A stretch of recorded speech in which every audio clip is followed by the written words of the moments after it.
12장 12절에서 27절 말씀을 가지고 하나님의 가족이라는 제목으로 함께 말씀을 나누고자 합니다. 먼저 옆사람과 인사하겠습니다. 세계적인 교회 다 오셨습니다. 당신도 세계적인 사람입니다. 이번 한 주간 여러분 어떻게 지내셨습니까? 저는 어제 몸이 이제 우환이 오더니 몸이 꼭 쑤시고 밤을 어떻게 보냈는지 모르겠습니다. 목도 좀 아팠는데 다행히도 설교할 수 있는 것도 목적이어서 너무나도 감사합니다. 이번 주에는 우리 아이들이 이제 방학, 짧은 방학이지만 방학이 끝나고 이제 개학을 했습니다. 하나님이 올라갔고 이제 둘째와 셋째 예원이와 가원이가 이제 개학한 날 학교에 이제 1시에 도착을 했습니다. 점심을 학교에서 주지 않아서 돌아오자마자 이 아이들이 이제 핵폭탄 같은 말을 했습니다. 무슨 말인가 했더니 저희들은 그때 이제 외출하려고 가원이 막내 유치원 물건을 준비해야 돼서 그걸 준비하려고 나가려고 하는 참에 30분 후에 친구들을 만나서 집으로 데려오고 오겠다고 그렇게 얘기하는 것이었어요. 아이들이 3명이나 옵니다. 그래서 너무 이제 당황스러웠죠. 그건 완전히 상태가 안 좋은데 갑자기 아이들이 온다고요. 그런데 참 그 짧은 시간에도 아내가 간식을 정말 빛의 숲으로 만들어가지고 뭐 4개, 5개 간식을 만들어서 그냥 내놨습니다. 나중에 봤더니 이제 30분에 왔는데 1명이 더 붙어서 4명이 왔어요. 그래서 아이들이 같이 교회에서 놀기도 하고 집에서 놀고 갔습니다. 오늘 그 중에 한 명이 오늘 예배 가운데 참여했습니다. 미르카라고 하는 아이입니다. 미르카 짱.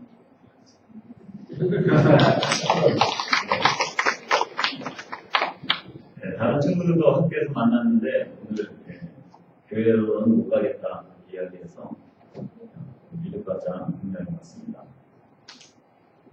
하나님께서 우리의 가족들을 한 사람 한 사람씩 붙여주고 계십니다. 하나님의 가족, 오늘 제목이 하나님의 가족인데요. 가족이라는 말을 우리가 좋은 모임을 우리가 가족 같은 분위기다라고 이야기합니다. 좋지 않은 모임을 뭐라고 합니까? 가축 같은 모임이라고 합니다. 인간은 누구나 한 번 태어나서 사람의 가족이 되지만 두 번째 태어났을 때는 우리가 하나님의 가족이 됩니다. 그래서 우리는 그것을 거듭남이라고 얘기하고 중생이라고 얘기합니다. 예수님을 믿고 하나님의 자녀가 되면 우리는 모두 다 하나님의 가족이 됩니다. 그런데 이 가족이 어떻게 해서 생겨났을까요? 가족이 언제부터 시작했을까? 완전하고 죄가 없었던 에덴 동산에서 하나님은 좋은 환경인데도 불구하고 아담 혼자 사는 것이 좋지 않을까라고 얘기합니다. 하나님께서 정말 신경을 쓰셔서 흙으로 사람을 빚으셨습니다. 그 최초의 사람이 아담이었어요. 근데 그 아담이 혼자 사는 것이 보기가 좋지 않아서 하나님이 짝을 만드셨고 그 짝을 통해서 가족을 하나님 만드십니다. 가정이죠. 가정과 가족을 만드십니다. 우리가 트루 나이젠이라고 하는 신학자가 있습니다. 그 신학자가 이런 말을 했습니다. 인간이 혼자 할 수 없는 것이 2가지가 있다. 혼자 할 수 없는 것이 여러 가지 있겠죠. 그 중에서 이 신학자가 하는 말은 그것은 결혼 생활과 첫 번째는 결혼 생활, 두 번째는 신앙 생활이다라고 이야기합니다. 신앙 생활은 결코 혼자서 할 수 없는 것입니다. 나는 교회가 필요 없어 라고 말을 하는 만큼 하는 사람만큼 무지하고 어리석은 사람은 없습니다. 성경은 교회를 그리스도의 신부요 그리스도의 몸이라고 이야기합니다. 고린도후서 11장 2절 말씀에 보면 내가 너희를 정결한 처녀로 한 남편이 그리스도께 드리려고 중매함이로다 라고 이야기합니다. 계시록 19장 7절 말씀에도 보면 우리가 즐거워하고 크게 기뻐하며 그에게 영광을 돌리세 어린 양의 혼인 기약이 이르렀고 그의 아내가 자신을 준비하였다라고 이야기합니다. 여러분들 한번 생각해 보시기 바랍니다. 어떻게 우리가 주님께 이런 말을 할 수 있겠습니까? 나는 당신을 사랑하지만 당신의 교회는, 당신의 아내는 사랑하지 않습니다. 이런 말을 우리가 할 수 없다는 거죠. 나는 당신을 받아들이지만 당신의 몸은 거절하겠습니다. 이렇게 우리는 말할 수가 없습니다. 왜냐하면 하나님과 하나님께서 허락하신 교회는 한 몸이기 때문입니다. 교회를 멀리하거나 교회에 대해서 불평할 때가 우리가 많이 있죠. 어떤 사람들은 완벽한 교회를 찾기 위해서 여러 교회를 다니는 사람들이 있습니다. 그렇지만 이 세상에 어디에도 완벽한 교회는 없습니다. 완벽한 인간이 없는 것처럼 죄인들이 모인 그 교회는 완벽하지 않다는 것입니다. 그 안에는 성도이면서 죄인인 사람들이 모여서 예배를 드립니다. 어떻게 보면 교회는 죄인들이 모이는 곳이죠. 자세하게 그 안을 살펴보면 교회에서 죄인의 형태들을 우리가 많이 발견할 수 있습니다. 어떤 때는 상식이 통하지 않는 경우도 있죠. 어떤 때는 서로가 상처를 줄 때도 있습니다. 그래서 이렇게 이야기하는 사람도 있습니다. 나는 교인들에게 실망해서 더 이상 교회를 나가고 싶지 않다. 나는 교인들에게 상처를 받았어. 그래서 못 나가겠어. 이런 말을 하는 경우가 있습니다. 제가 하나의 글을 읽어드리겠습니다. 이 큰 배에는 낡아서 삐걱거리고 이리저리 흔들린다네. 그래서 구토가 날 때도 있지. 하지만 이 배는 목적지까지 잘 간다네. 언제나 그랬고 앞으로도 영원히 그럴 걸세. 자네가 있든 없든 상관없이 말일세. 지금 이 큰 배가 있는데 그 배는 낡고 삐걱거리고 문제가 많이 되는 거죠. 그래서 그 안에 탄 사람들은 구토도 하고 힘든 상황을 경험합니다. 그렇지만 이 배는 목적지까지 잘 간다는 것이죠. 사실 교회는 말도 많고 탈도 많은 곳입니다. 다양한 사람들이 모여있는 곳이기 때문이죠. 그러나 분명히 하나님의 나라와 영원을 향해서 가는 곳, 그것이 바로 교회입니다. 목적지가 분명한 곳이죠. 영원한 가족이 되는 곳이기 때문에 교회는 탈도 많고 말도 많지만 그 가운데 탄 사람들은 다 영원한 하나님의 나라로 가는 곳입니다. 신약성경에서 교회라고 하는 단어를 눈에 보이는 지역교회를 의미합니다. 신약성경은 예수 믿는 사람들이 지역교회에 속하는 것을 당연히 여기고 있어요. 교인을 교회에서 제외시키는 경우에는 정말 교회 안에 특별한 죄를 범했을 때 외에는 모두 다 하나님의 자녀로 품고 포용합니다. 그럼에도 불구하고 우리가 왜 하나님의 가족인 이 교회가 필요한가? 하나님의 이 가족인 교회가 왜 필요한가? 우리가 이 부분에 대해서 짧게 함께 나눠보고자 합니다. 첫 번째로는 지체가 몸에서 분리되면 가치 없는 것으로 전락되기 때문입니다. 지체라고 하는 것은 몸에 붙어 있을 때에 의미가 있는 거죠. 몸의 지체가 제 목적을 달성하기 위해서는 몸에 붙어 있어야 합니다. 로마서 12장 4절에서 5절 말씀을 보면 우리가 한 몸에 많은 지체를 가졌으나 모든 지체가 같은 기능을 가진 것이 아니다라고 이야기합니다. 아무리 재주가 좋은 손가락이라 할지라도 그 손가락이 잘려져 있으면 사실 흉측한 흔히 될 수밖에 없습니다. 아무리 호수 같고 맑은 아름다운 눈동자라 할지라도 몸에서 떨어져 있으면 징그러운 눈알이 되는 거죠. 어제 제가 타데나 BX에 갔는데 아이들 장난감 중에 눈알이 있는 거예요. 눈알. 보셨습니까 여러분들? 그게 아마 일부 안에서 신이라고 하는 말 들었던 것 같은데 눈알을 이렇게 빼가지고 동그란 공처럼 생긴데 눈이 눈이에요. 그거를 여러 이렇게 바구니에 넣어놓고서 판매하는 거예요. 그래서 저는 보니까 저렇게 징그러운 걸 누가 살 수 있을까? 아무리 눈이 호수처럼 맑고 아름다워도 그 눈이 이 몸에서 지체에서 빠져나오면 징그러운 것입니다. 같이 있어야 돼요. 아무리 늘씬하고 아름다운 다리라 할지라도 몸에서 떨어져 나가서 잘라졌다면 그것만큼 보기 힘든 것이 없는 것입니다. 다 붙어있기 때문에 아름다운 것이죠. 우리가 그리스도의 몸의 지역교회에 속하지 않으면 아무 소용이 없게 되는 것입니다. 교회에 연결되어 있기 때문에 우리 영적인 삶은 우리가 교회에 연결되어 있지 않으면 우리의 삶은 시들어버리게 만듭니다. 내가 신앙생활을 성도들과 교제를 나누고 연관이 되어 있고 그 가운데서 교제를 나눌 때만이 우리의 신앙이, 우리의 믿음이 아름다운 그런 믿음이 되는 것입니다.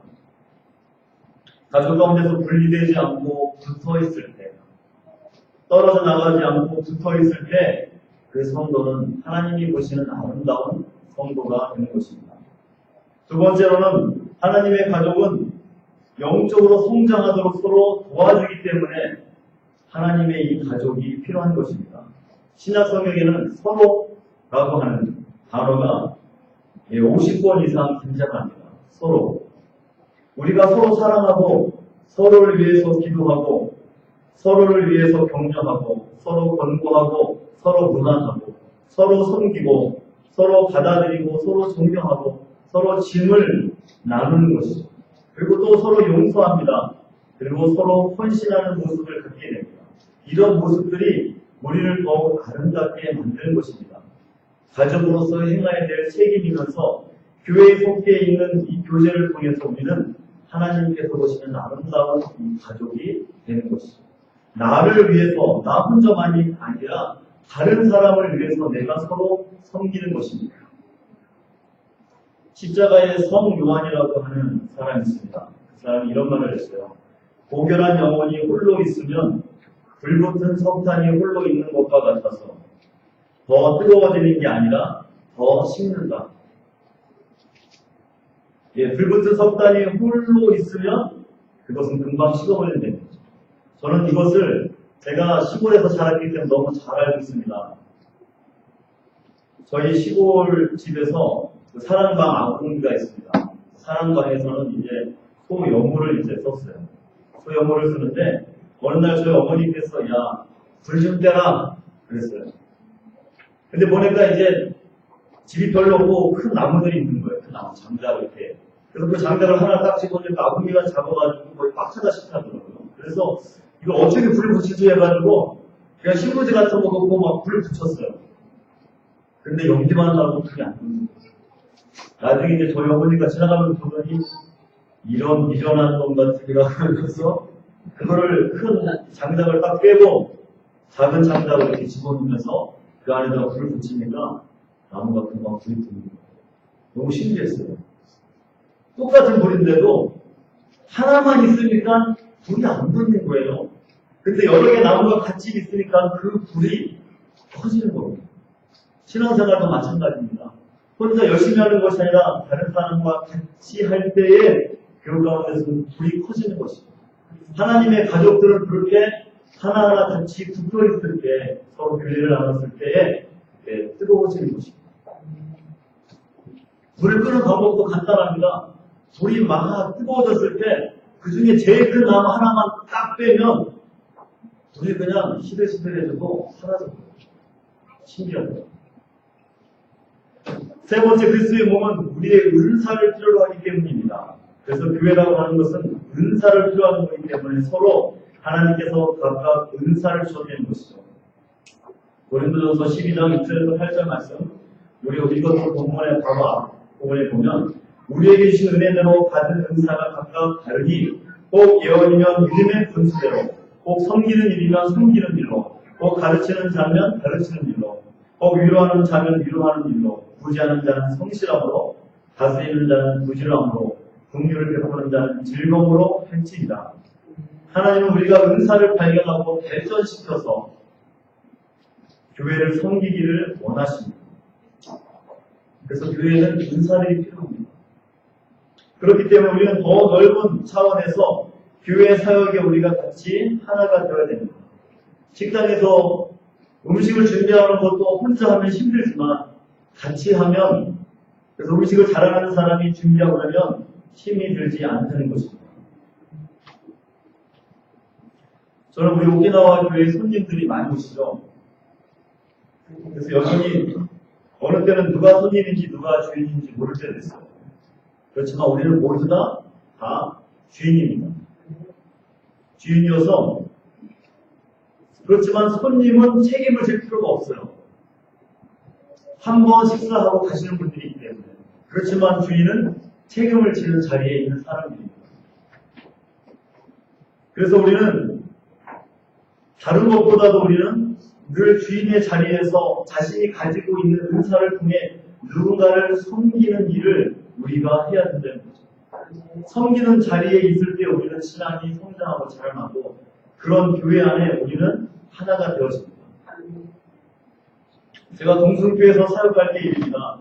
한 명의 청년이 왔습니다. 그 청년은 나중에 알고 봤더니 리더도 했고 임원도 했던 청년이었어요.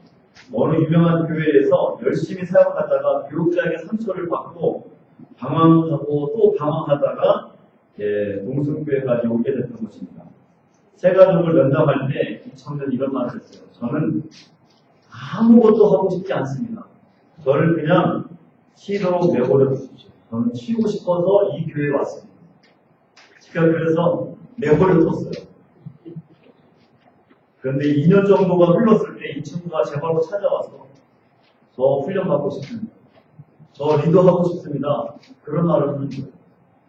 알고 봤더니 이 친구는 생가족이 와서 신앙생활도 하지 않았던 사람들이 훈련을 받고 신앙이 자라나고 변화되고 또 영적으로 성장하는 모습을 보면서 자신이 영적으로 쉬고 있었더니 영적으로 내가 침체되고 있었구나. 내가 신앙이 자라나지 않고 오히려 신앙이 더욱더 계속적으로 힘들어지는 상황이 있었던 걸 자신이 발견한 겁니다. 그래서 제 발로 찾아온 거죠. 우리의 은사와 달란트는 그리스도의 가족, 하나님의 그 가족 안에 하나님께서 은사를 주셨습니다. 그래서 그 은사를 활용할 때에 우리에게 기쁨이 생겨나는 것이고 은사를 활용할 때 그 가정은 아름다운 가정이 되는 것입니다. 요리를 잘하는 사람이 요리를 하지 않으면 힘들어지는 거죠. 찬양을 잘하는 사람이 찬양을 잘하는 곳에 서야 하나님께 영광이 되는 것입니다. 가리키는 사람이 가리키는 자리에 있어야 그 사람도 행복해지는 것입니다. 생각해 보세요. 잘 못 가르치는 사람이 가르치는 자리에 있으면 배우는 사람은 힘들 거죠. 차라리 내가 가르치는 게 나아. 그런 사람이 은사가 있는 사람이에요. 저렇게 찬양하냐? 차라리 내가 하는 게 낫다. 그러면 그 사람이 찬양하시면 됩니다. 그러면 찬양이 더 은혜스러운 거예요. 자신이 갖고 있는 그 은사, 하나님께서 하나님의 가족 가운데 주신 것이라는 거죠. 끝으로 하나님의 가족은 타락의 유혹에서 우리를 지켜주기 때문에 하나님의 가족이 필요합니다. 혼자 있을 때는, 혼자서 신앙생활 할 때는 유혹이 너무나 많습니다. 그래서 믿음으로 살기가 너무 힘들 때가 있어요. 예수님께서 가르쳐 주신 그 기도, 주기도문의 가운데서 보면 시험에 들지 말게 하옵소서, 시험에 들지 않게 하옵소서라는 기도의 내용이 있습니다. 왜 그렇습니까? 우리는 상황이 안 좋으면 누구나 죄를 지을 수 있기 때문입니다. 그렇게 연약한 존재들입니다. 평소 때는 우리가 잘 신앙생활 하지만 상황이 좋지 않으면 우리는 누구나도 쉽게 흔들립니다. 범죄할 수 있기 좋다는 거죠. 그래서 고린도서 10장 12절 말씀 보면 그런즉 선주로 생각하는 자는 넘어질까 조심하라. 그래서 우리가 같이 있으면 시험이 들고 어려운 상황이 생길 때 같이 있는 사람들을 통해서 우리가 힘을 얻는 것입니다. 기도를 받게 되는 것이죠. 그리고 중보 기도를 받게 되는 것입니다. 히브리서 기자는 이렇게 이야기합니다. 히브리서 3장 13절 말씀 보면 오직 오늘이라 기뻐하는 동안에 매일 피차 금명하며 너희 중에 누구든지 죄의 유혹으로 완고하게 되지 않도록 하라. 우리가 죄의 유혹을 받게 되면 연약해서 믿음의 생활을 떠나게 된다는 것입니다. 믿음이 과거보다도 더 안 좋아질 수 있어요. 그렇지만 우리가 신앙 안에 같이 있기 때문에 하나님의 가족들이기 때문에 서로를 위해서 중보기도 합니다. 새벽마다 서로를 위해서 중보기도 하죠. 그러면 잘 모를 것 같아도 기도를 통해서 그 사람이 영적으로 다시 회복됩니다. 그래서 하나님의 가족들은 서로 보살핌을 받는 것입니다. 교회 처음 온 사람들, 어떻게 보면 어린아이가 태어나서 보살핌을 받는 것처럼 교회 처음 온 사람들도 그렇게 보살핌을 받게 되죠.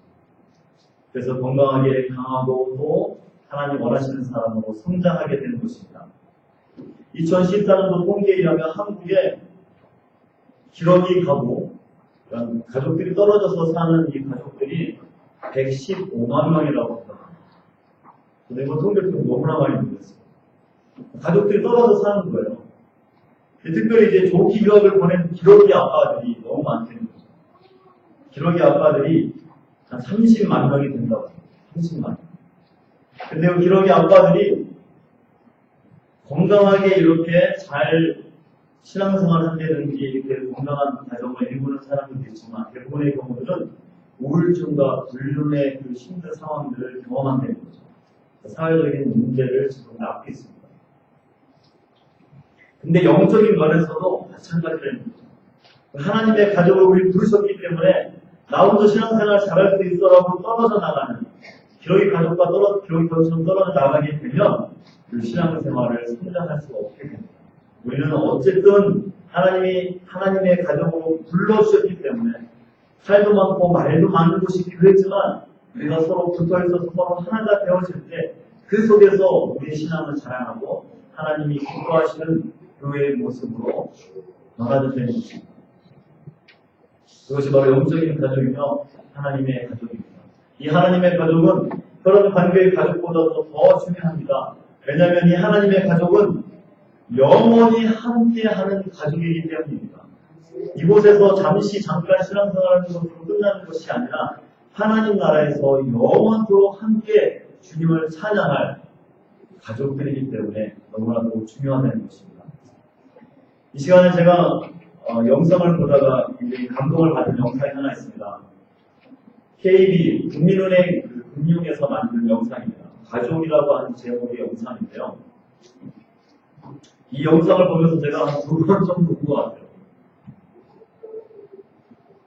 분명히 KB금융이 자기들 자산을 선전하기 위해서 만든 영상인데 이 영상을 보면서 우리가 하나님의 가족이 어떤 가족이 되어야 될 것인지 이 영상을 한번 보면서 한번 은혜의 시간을 나누도록 하겠습니다. 4분 정도의 영상입니다. 충분히 아빠, 조명이 아빠, 학번이라면 처음으로 처음 안 주고 처음부터 보여주세요.